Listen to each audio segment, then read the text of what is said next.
දන්නවා අන්තර්ජාලයෙන් මම මගා දමමින් ඉන්න අවධියක් මේක.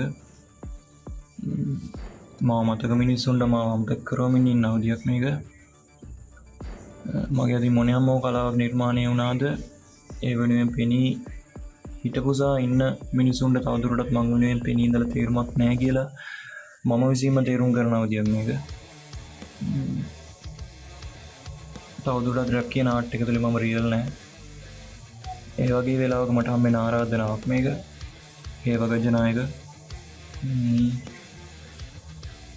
මගේ මියුසික් කැරියගේ සමහර තැන් මං අතෑරගෙන යන මේ වෙලාවේ මම හිතනවා ඒවා සහ මගේ අතර පැල්ලම් ඉතුරු වෙන්න බෑ. ඒ පැල්ලම් මකාගෙන යන්න ඕන කියන අරමුණෙන් මං ඒ වගේ ඇල්බම් එකේ මගේ අවසාන රැප් වර්ස් එක ගහනවා. කලාව ඇතුළේ ප්‍රතිවාදියා සැබෑ ජීවිතේ හතුරෙක් නෙවෙයි. තව එක පාරක් අපි හම්බෙමු.